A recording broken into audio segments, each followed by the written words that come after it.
सभी विद्यार्थियों को मेरा नमस्कार।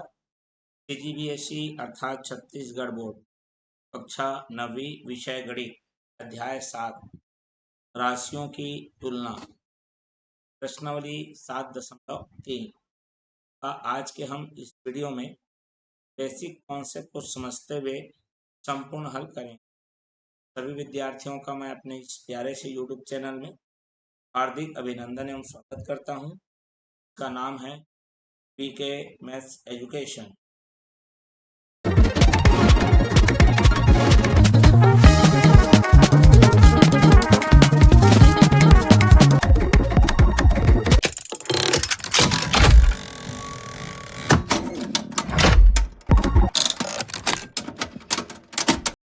जैसा कि हमने बताया प्रश्नावली 7.3 के प्रश्नों को आज हल करें।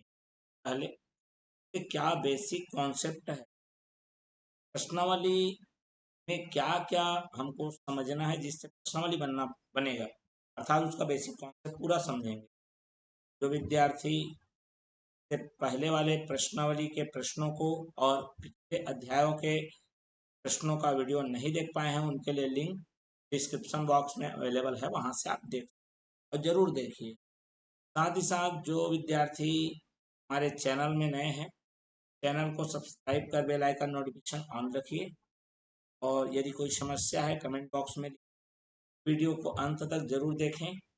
वीडियो पसंद आए तो लाइक करिए और ज़्यादा से ज़्यादा इसे शेयर करिए।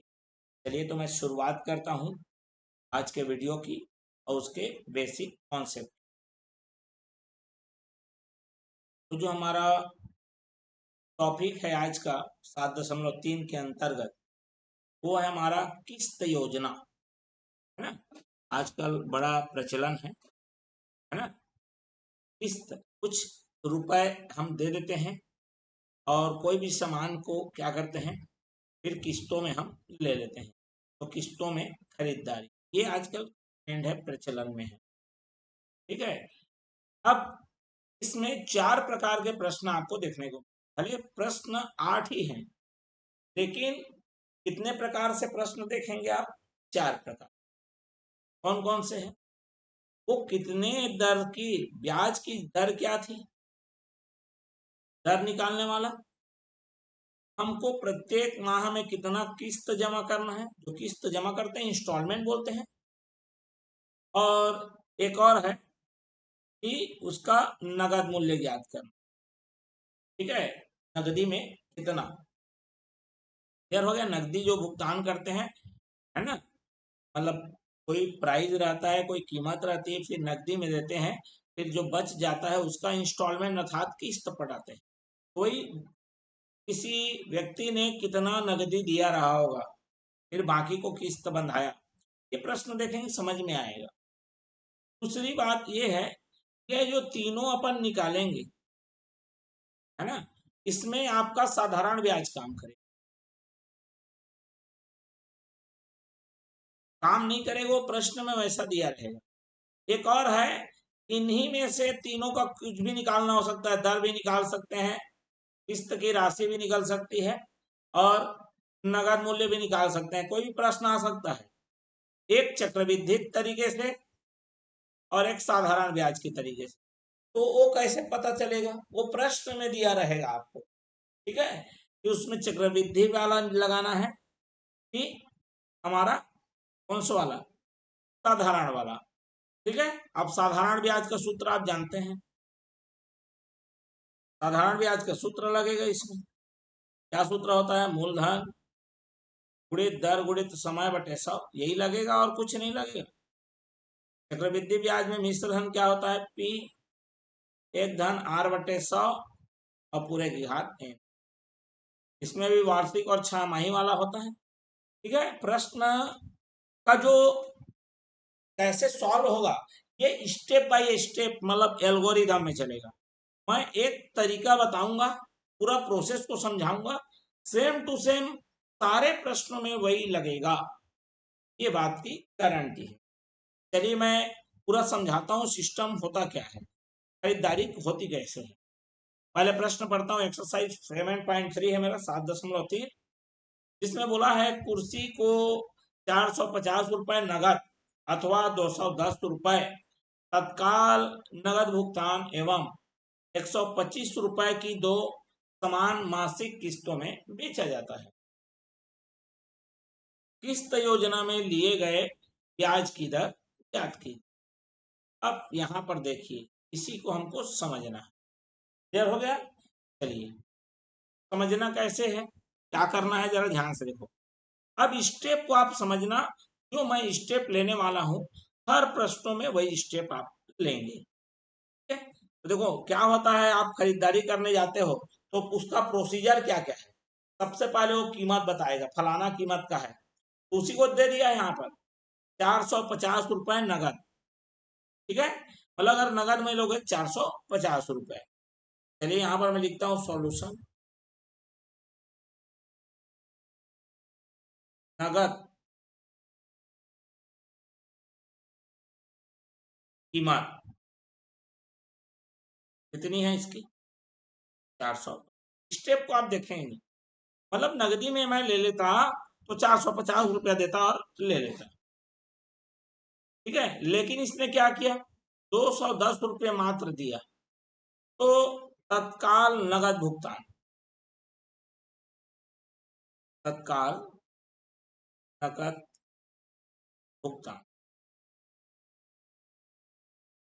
कितना पैसा दिया, मात्र 210।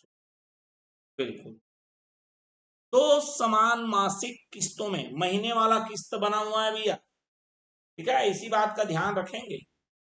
तो ये किस्त की राशि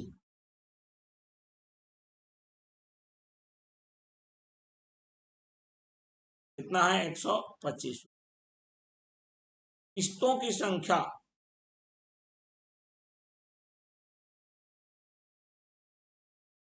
बराबर 2।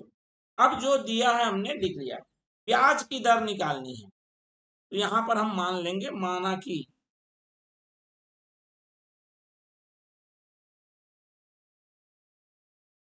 ब्याज की दर 8%। यहां तक तो कुछ भी नहीं है, जो दिया था एज इट इज है, जैसा है। अब देखो, अब समझना यहीं से, मेरे पास जो शेष राशि है वो बताइए। नगदी में 450 का था, मैं तुरंत कितना भुगतान किया, 210। शेष राशि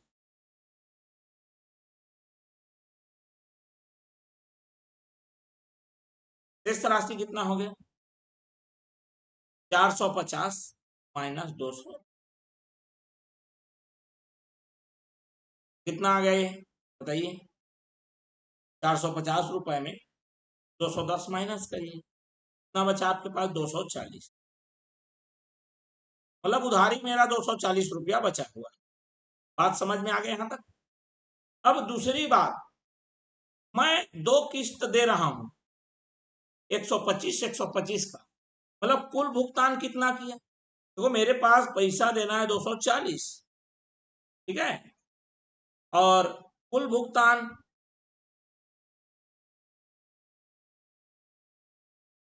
कितना कर रहे हैं अपन, 125 रुपए हर महीने 2 बार देंगे, मतलब 250 रुपए।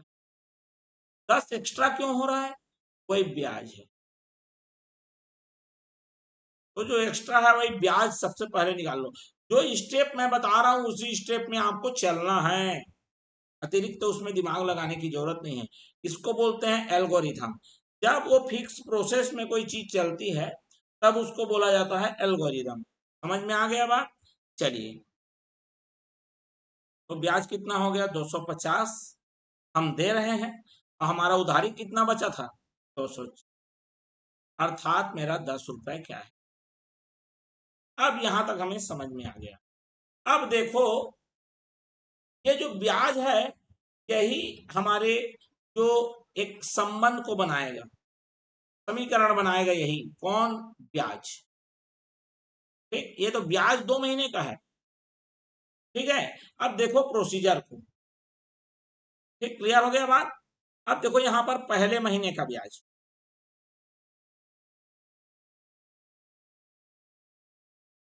पहले माह का ब्याज, उधारी कितना बचा था, 240, है ना। सूत्र लगाओगे कि नहीं लगाओगे? बिल्कुल। चलिए तो समय यहाँ पर और अच्छे से कर देता हूं मैं। मूलधन गुणित दर गुणित समय और बटे में 100। मूलधन आपका कितना है जो उधारी बचा है भैया? 240 गुणित दर, 8%, समय, समय यहीं पे मेन है। समय देखो मासिक किस्तों में, मतलब 1 महीना, 1 महीना माने भैया पैसा तो सालाना है, दर तो सालाना है। 1/12, 1 महीना मतलब उसको वर्ष में बदलेंगे तो 12 से भाग करना पड़ेगा। यार हो गया बात। और बटे में कितना लेना है मेरे?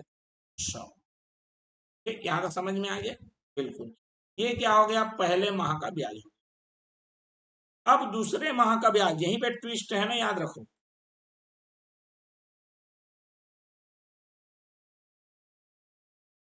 दूसरे माह का ब्याज मतलब सूत्र तो ही लगेगा। क्या लगेगा सूत्र? मूलधन गुणित दर गुणित समय और बटे में कितना? 100। लेकिन यहाँ पर एक नया ट्विस्ट आ गया। भाई देखो, मेरा 240 रुपये उधारी था, मैं पहले महीने में कितने का किस्त पटा दिया हूँ? 125। तो मेरे पास 240 का उधारी था और मैं 125 रुपया पहले महीने पटा दिए। पहले महीने तो पूरा 240 के ब्याज दूंगा, लेकिन भैया मैं तो 125 रुपया पटा दिया, तो क्या करेगा? जो बचेगा उसी पर मेरे को पैसा देना है भैया। मतलब कितना हो गया? 115। मतलब अभी मेरा उधारी मात्र और मात्र 240 नहीं बचा। किस्त 1 महीना देने के बाद दूसरे महीने मेरा उधारी कितना बचा है? 115। तो भैया जितना उधारी बचेगा इसी पर तो आप ब्याज दोगे। तो इसका मतलब दूसरे महीने का जो मेरा मूलधन है वही 115 आएगा। क्लियर हो गया बात? यही चीज बताने वाला था मैं। भाई कुछ नहीं है, जो ऐसा प्रोसेस चलते जाता है, एक सामान्य सी बात चल रही है। तो मूलधन आप लिखेंगे 115 गुणित दर तो वही रहेगा। समय 1 ही महीना है, दूसरा महीना माने 1 महीना है, 2 महीना नहीं है। 1 महीना का शुरू हो चुका है। 1/12 और बटे में कितना? 100। मतलब पहले महीने में इतना ब्याज दिए, दूसरे महीने में इतना ब्याज दिए, और दोनों ब्याज मिलकर टोटल कितना ब्याज दे दिए? 10 रुपये। तो दोनों को मिलाओगे तो कुल ब्याज 10 मिलेगा। ठीक है। अतः प्रश्नानुसार, ठीक है, 240 गुणित आर बटे में 100 गुणित 12, 1200 हो गया। धन इधर 115 आर बटे में कितना? 1200 बराबर में कितना आ गया? 10।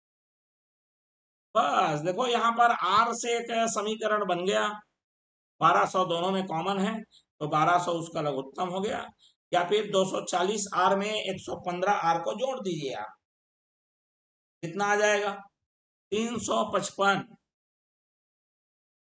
आर बटे में कितना? 1200 बराबर 10। और इस तरह से आर का मान आ जाएगा 10 गुणित 1200 बटे में 355। ठीक है, बटे में क्या रखेंगे? 355। चलिए,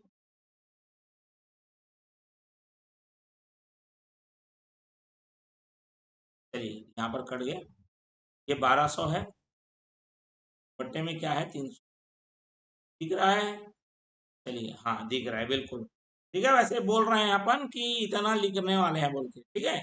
चलिए अब क्या होगा मेरा? अब यही अंतिम आ गएगी हम। आर बराबर कुछ कटेगा? 5 से कटा दो। 5 सत्ते 35 और 5 एकम 5, 5 दूनी 10। अब ये आ गया मेरा 12 दूनी 2400 बटे में कितना? 7 या 21, है ना। मतलब कितना आ गया? 7। अगर 70 होता तो 210 आता, लेकिन एक ज्यादा है तो 203।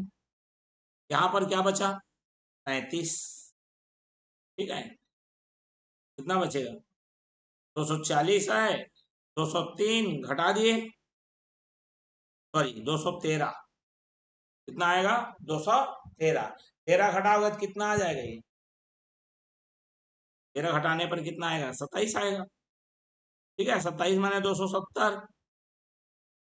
ठीक है, तो यदि 7 चौक 28 हो जाएगा, फिर 3 बार जाएगा। क्लियर हो गया।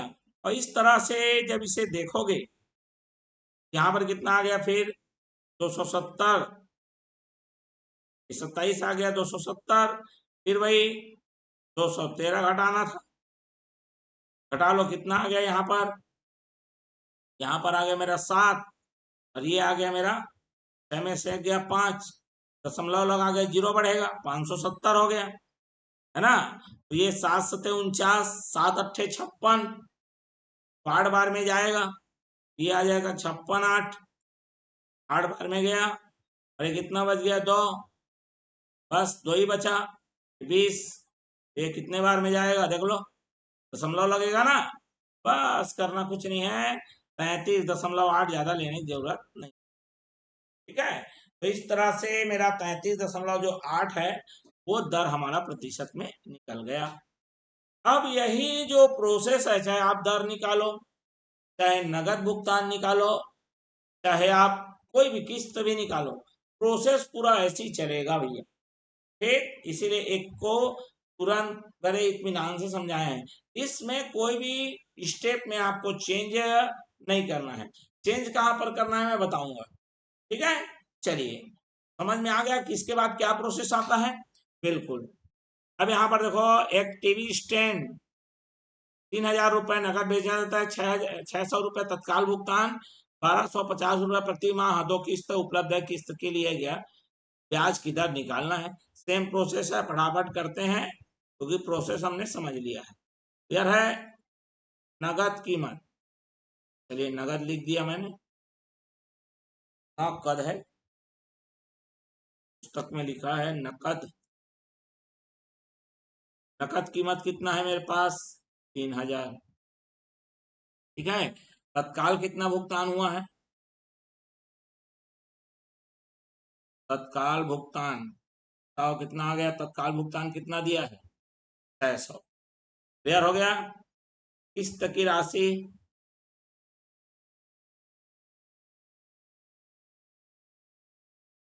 किस्त की राशि कितना हो गया हमारा, चाहो तो शेष राशि को पहले ही लिख सकते हो, कोई बड़ी बात नहीं है। ठीक है, किस्त की राशि 1250, किस्त की संख्या,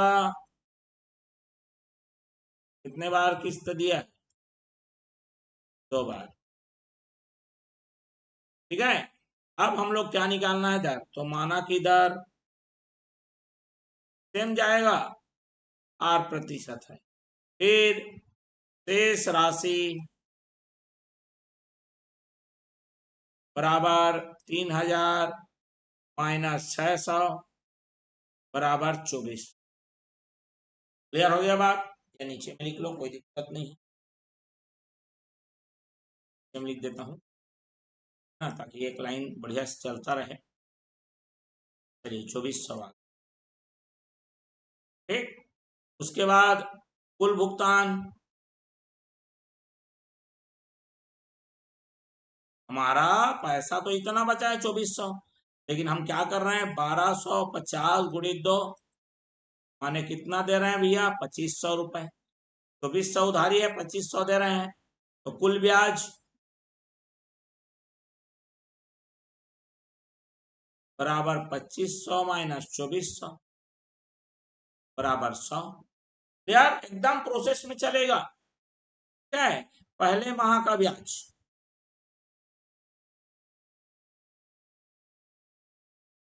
पहले माह का ब्याज क्या चलेगा, मूलधन गुणित दर गुणित समय बटे 100, और पी गुणित आर गुणित टी बटे में कितना 100। चलिए ये हो गए, ये मान को रखिए, पी का मान कितना आया है, जो हमारा पैसा उधारी बचा है वो है 2400, गुणित दर, दर कितने का है हमारे पास आर है, समय 1/12 बटे में कितना 100, चाहो तो घटा सकते हो, 12 एकम 12, 12 दूने 24, 100 एकम 100 और 100 दूने आ गए मेरे पास 2 आर आ गया। ठीक है, चलिए दूसरे माह का,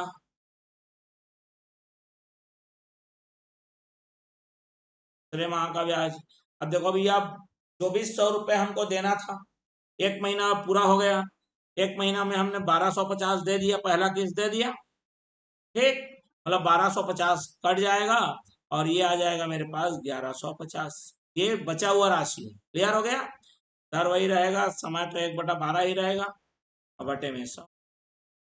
यार 0 से 0 काट दो, 5 दूना 10 और 5 का 23 बार में, ये कितना आ गया मेरा भाई?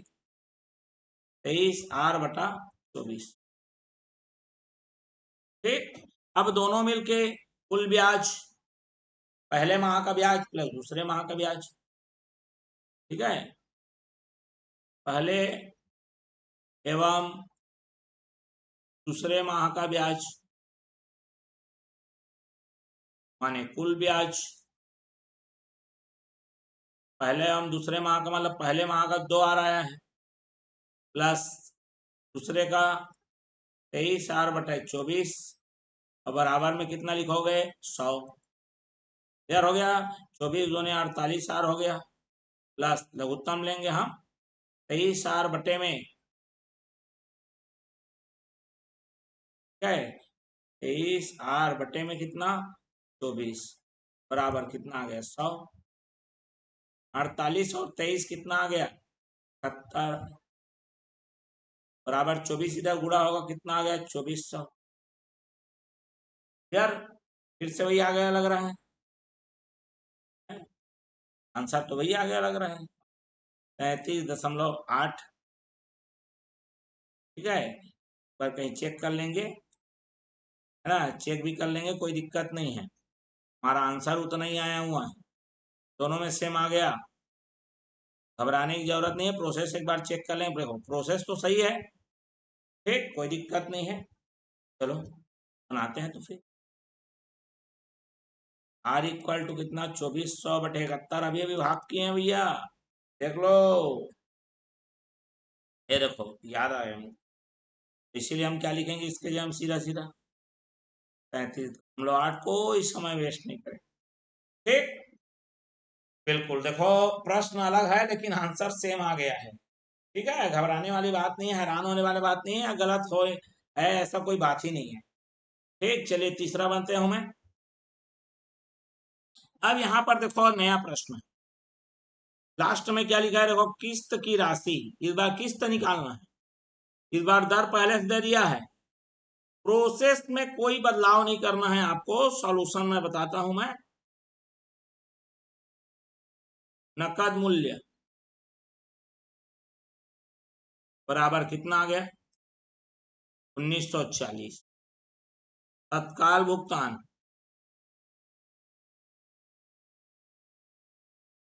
तत्काल भुगतान कितना किया गया? 620। ठीक है, किस्त नहीं मालूम, चलो तो यहां पर जो नहीं मालूम किस्त की राशि, स्टेप को नहीं बदलोगे आप, एक्स और इसमें बगल में लिख देना माना, हमने मान लिया कि किस्त की राशि कितनी है? एक्स, उसी को निकालना है ना, हम अपना प्रोसेस नहीं बदलेंगे भैया, ठीक है, जो चल रहे थे भाई, तो यहां पर क्या आएगा? किस्त की संख्या, किस्त की संख्या कितने किस्तों में देनी है? 2 लिखा है, 2 समान, ठीक, चलिए फिर दर, इस बार दर दे दिया है, दर बराबर 16%, वो भी कैसा? वार्षिक, ठीक है, चलिए सूत्र क्या है? पहले माह का ब्याज, तो पहले तो शेष राशि निकाल लो, शेष राशि 1940 का था, 620 दे दिए, 1320 रुपया और देना है, क्लियर हो गया बात? शेष राशि, ठीक, ब्याज कैसे होगा? ब्याज बराबर, देखो भैया कितना टोटल पैसा दिए, तो हम लोग ब्याज कैसे निकलेगा? कुल भुगतान, ठीक है, चलिए कुल भुगतान बताओ, अज्ञात राशि के रूप में आएगा, 2 × x माने कितना हो गया? 2x, हर महीने कितना पटा रहा है किस्त एक्स, कितने बार पटाया 2 बार, और टोटल पैसा कितना दिया, अब ये ज्यादा ही रहेगा तो ब्याज निकालेंगे, ब्याज कुल ब्याज कितना आएगा, 2x में घटाएंगे किसको, 1320 को, 1320 बचा है और 2x हमने दिया है, तो जो एक्स्ट्रा है वही हमारा क्या हो जाएगा, ब्याज हो जाएगा। ठीक है, बस अज्ञात लेके चलो। चलो तो हमारा सिस्टम कहाँ से चालू होता है,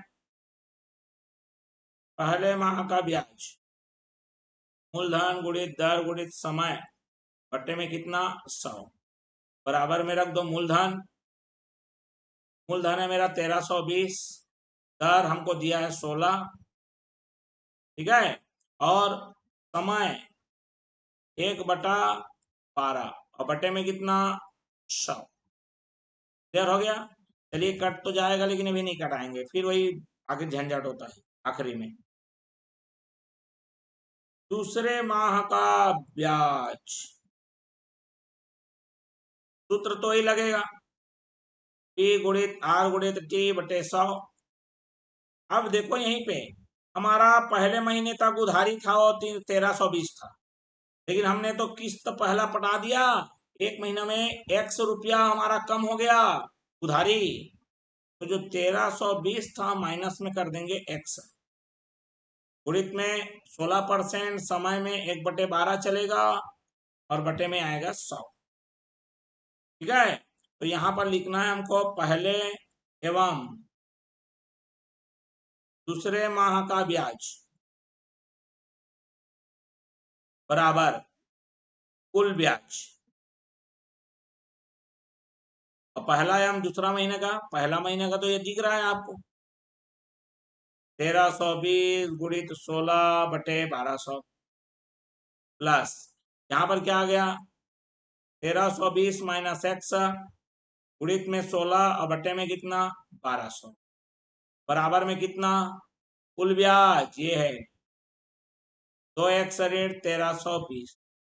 यह घबराने का नहीं, समझ रहे हो बात को एकदम, जो नहीं दिया उसके जगह x ले लो, लेकिन अपना जो चीज है उसको बदलना ही नहीं है, प्रोसेस को बदलना ही नहीं है, याद रखो। चलो 16 और बटे में 1200 बाहर निकाल लो, कॉमन है दोनों में, यहाँ पर आ गया 1320 धान, यहाँ पर क्या बचा 1320 माइनस एक्स, और इधर क्या बचा 2x माइनस 1320, कटेगा क्या 4 से तो कट जाएगा, 4 तिया 12, बिल्कुल 16 एकम 16, 16 छक्का 96, 16 सत्ते 112, 8 बचा 16 पंचे 80, क्या 75 इधर गुणा हो जाएगा भैया, इधर आ गया 1320 1320, 2640 माइनस एक्स बराबर ये 75 इधर गुणा होगा 2x माइनस 1320, अब ये 75 दोनों के साथ गुणा होगा भैया। मैं कुछ नहीं किया हूं, जो प्रोसेस में गया उसी के, जो अज्ञात था उसी की जगह केवल x रख दिया, बाकी कुछ नहीं किया। 2640 माइनस एक्स बराबर 150x माइनस 75 गुणा करेंगे, चलो मैं लिखता हूं 1320 गुणित 75, गुणा नहीं कर रहा हूं, ठीक है। चलिए चाहो तो इसको इधर ले आओ और इसको इधर ले आओ, या कोई भी कुछ भी कर सकते हो, इसको ले जाओ कोई दिक्कत नहीं है हमको, इसी को भी ले जाओ, एक तरफ लिखना है, और ये फाइनल देगा ये -1 है, उधर जाकर +1 हो जाएगा, 150 पहले से था, एक और जाएगा 151, ठीक, ये इधर आ रहा है, तो 2640 धन 1320 गुणित 75। अब देखो इसको मैं थोड़ा समझाने की कोशिश करता हूं, आप समझने की कोशिश करना, ठीक है, क्योंकि तो आसान नहीं है ये, इतना लंबा चौड़ा गुणा करो और फिर जोड़ो भी। ये देखो ये जो 2640 है ना, वो आया कैसे है 1320 का 2 बार, यहाँ 1320 जो है 75 बार है, इसको मान लो 1320 2 बार है, मतलब 1320 कितने बार हो गया, तो 70 बार हो गया भैया, कितने बार हो गया? 77 बार। ठीक है, समझ में नहीं आया होगा तो प्लस माइनस कर लेना। 1320 गुणित 77 और बटे में 151। 151 का ये डबल होता है और जीरो लगेगा। 77 दूनी 154 होता है। और इस तरह से हमारा किस्त की जो राशि है वो 1540 की बन गई। सॉरी, 77 दूनी कितना हो गया? 151। 151 दोने होगा और कुछ बचा थोड़ा ना है जी। 75 दोनों के साथ गुणा हो रहा है। बिल्कुल, किस्त की राशि कैसे इतना ज्यादा कैसे आ जाएगा? कुछ संदेह हो गया? ठीक है, चलिए 1 मिनट कहीं पे कटाने में गलती हुई हो गई, एक बार चेक कर लेते हैं। ठीक है, चलिए यहाँ किस्त की संख्या है, बिल्कुल कुल भुगतान ब्याज कितना आ गया? ब्याज तो हमारा कितना है या 2x माइनस इतना। ठीक है, चलो पहले महीने का ब्याज 16। ठीक है, ये 75 तो आ गया। 13 दूने 26, 40 हो गया। बिल्कुल हो गया। चलिए कितना आएगा ये? 151। इसीलिए तो है ये गलती यहीं पे हुआ है कटाने में। ये 20 बार में नहीं जाएगा, है ना भाई? चलो बिल्कुल, ये मैं इसको 3120 समझ रहा था इसीलिए। ठीक है, चलिए गलती यहीं से हो गई। ठीक, चलिए कोई बात नहीं, तो कटा लेते हैं। लेकिन ये मुश्किल थोड़ा सा लग रहा है, दशमलव में आने के आसार हैं। ठीक है, जब 1320 को किससे भाग करोगे? 151 से भाग करोगे। ठीक है, तो चलिए ये दशमलव में आएगा। अब इसको थोड़ा सा हमको दिमाग लगाना पड़ेगा कि 15 है, 15 दशम कितना होता? ये 10 बार 9 बार के लगभग है। 10 में तो 150 हो जाएगा। चलिए 1320 को यदि भागित करते हैं 151 से, ये लगभग 8 दशमलव कितना देगा? 74। गुणित में करना है अपन को 77 और ये x का मान लगभग आ जाएगा हमारे पास। चलिए तो थोड़ा सा अपन यूज करना पड़ेगा। ये 673 आ रहा है लगभग। आप इसे कैलकुलेट कर सकते हैं, आराम से करिए। मैं पूरा प्रोसीजर आपको समझा दिया हूँ कि किसके बाद क्या आएगा भैया। ठीक है, इसके बाद क्या आएगा पूरा एक एक तरीके से मैंने समझा दिया है। ठीक है, और यही प्रोसेस को पूरे पूरे प्रश्न के लिए आपको लगाना है। चलिए चौथा बढ़ते हैं, सेम है, फटाफट अब करता हूं मैं। चलिए सॉल्यूशन। नकद मूल्य बराबर कितना है? 20,100। ठीक है, तत्काल भुगतान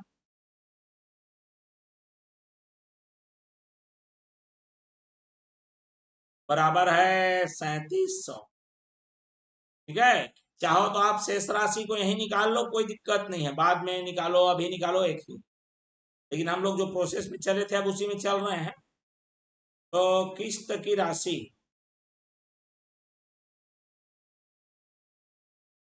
किस्त की राशि बराबर x और किस्त की संख्या बराबर 2। ठीक है, ये हमने माना है इसलिए मान लेंगे, हम यहाँ पर माना लिख देंगे। दर हमारा पहले से दिया हुआ है, दर यहाँ पर है मेरा 10%। बिल्कुल ठीक। अब चलिए, अब इसमें आज क्या होता है हमारे पास? शेष राशि।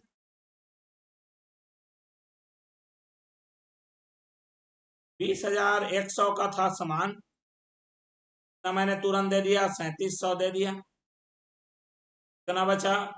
डबल जीरो, 11 में से 7 गया तो 4 और 19 में से 3 गया तो 16। क्लियर हो गया बात? और इस तरह से मेरे पास आ गया 16,400, ये बचा हुआ है। ठीक, अब कुल भुगतान कितना कर दिया हमने, कैसे जानेंगे? कितने किस्त पता है? हो 2 गुणित x कितना आ गया? 2x हो गया। x मेरा किस्त था 2 बार के लिए, और टोटल इतना पैसा दिए, ब्याज क्या हो गया?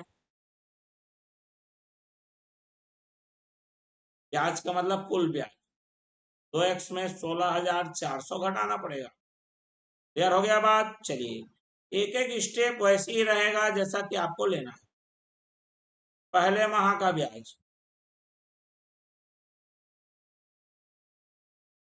बराबर क्या सूत्र है? मूलधन गुणित दर गुणित समय और बटे में कितना? 100। मूलधन हमारा पैसा कितना बचा था? 16,400 गुणित दर 10% गुणित समय 1/12 बटे में कितना? 100। दूसरे माह का ब्याज क्या सूत्र है? मूलधन गुणित दर गुणित समय बटे में कितना? 100। अब देखो एक महीना तो हो गया, मेरा उधारी था 16,400, लेकिन एक महीने बाद मैंने कितना किस्त पड़ा दिया है? 100। मतलब जितना किस्त पटाऊंगा उतना उधारी मेरा कम हो गया। और दूसरे महीने में इतने पर ब्याज लगेगा, गुणित में 10 और 1/12 और बटे में कितना? 100। ठीक है, 2 माह का ब्याज बराबर कुल ब्याज। 2 माह का मतलब पहला और ये दूसरा। चलिए रखते हैं 16,400 गुणित 10 बटे 12 एकम 1200 धन 16,400 ऋण x बटे 1200। ठीक, गुणित में क्या रहेगा मेरा? 10 रहेगा। चाहो तो एक अंक जीरो काट लो, कोई दिक्कत। बराबर में ब्याज ये आ गया मेरा 2x ऋण 16,400। चलिए कॉमन कुछ दिख रहा है? 120, 1/120 ना, जीरो तो कट गया ना, तो कितना आ जाएगा मेरे पास? 16,400 धन 16,400 ऋण x बराबर 2x ऋण 16,400। ठीक, चलिए अब मेरा यहाँ पर 120 उधर गुणा होगा, 16,400 16,400 दो बार है, तो 2 गुणित 16,400, क्योंकि हमको इसकी आगे जरूरत पड़ेगी इसलिए लिख दिया, मैं गुणा नहीं किया। 120 का गुणा होगा 2x ऋण 16,400। ठीक है, आगे हमको जरूरत पड़ेगी ना भैया 16,400 की, जैसे उसमें 13-20 का जरूरत पड़ा, सेम वही काम। चलिए यहाँ पर दोनों के साथ गुणा करो पहले, कितना आ गया मेरे पास? 2 गुणित 16,400 माइनस x बराबर 12 दूनी 24 240 x ऋण 16,400 का गुणा इसके साथ होगा 120 के। ठीक है, ये इधर आके प्लस हो जाएगा, ये इधर आके प्लस हो जाएगा, ये आ जाएगा 241 x बराबर 16,400, इधर दो बार है, धन उधर से आ रहा है उड़ के, 16,400 कितने बार? 120 बार। ठीक, और इस तरह से क्या हो जाएगा? 241 x बराबर 16,400 कॉमन, 2 और 120 122 बार हो गया, गुणित में है ना, याद रखेंगे। और इसी तरह से x का मान निकालेंगे तो आ गया 16,400 गुणित 122 बटे में 241। अब ये जो राशि आ रही है कितनी आ रही है देखते हैं। ठीक है, और यही हमारा राइट आंसर होगा। जब आप 16,400 को भाग करेंगे इससे 241 से, ठीक है, ये आएगा लगभग आपका 68.04 गुणित 122 से गुणा करना है, और 122 से जब इसका गुणा करेंगे है ना 8,302, और दशमलव में भी आएगा 07। क्लियर हो गया बात? तो इस तरह से ये जो है किस्त की राशि है ना, हम लोग एक प्रोसेस में, मतलब प्रोसेस देखो बदल नहीं रहा है आपका, प्रोसेस वही चल रहा है, समझ रहे बात को? प्रोसेस में कोई बदलाव नहीं हुआ। तो इसी तरह से अब ये काफी समय हो चुका है, क्योंकि इसके जो लंबे थे जो हल करने का तरीका, एक एक सब चीजों को समझाना था। तो जो बाकी जो प्रश्न है, 4 प्रश्न, उसको हम इसके अगले भाग में करें। चलिए, सभी विद्यार्थियों का धन्यवाद, नमस्कार। और जो विद्यार्थी अभी तक हमारे चैनल को सब्सक्राइब नहीं किए, चैनल को सब्सक्राइब कर बेल आइकन नोटिफिकेशन ऑन कर लीजिए। और जो पिछले जो हमारा एक्सरसाइज है उसका वीडियो नहीं देखे हैं, लिंक डिस्क्रिप्शन बॉक्स में अवेलेबल है। साथ ही साथ पिछले अध्यायों का वीडियो का लिंक डिस्क्रिप्शन बॉक्स में अवेलेबल है, वहां से आप देख सकते हैं। वीडियो पसंद आए तो लाइक करिए और ज़्यादा से ज़्यादा से शेयर करिए। चलिए फिर मिलते हैं इसका अगला भाग लेकर। तब तक के लिए धन्यवाद एवं नमस्कार।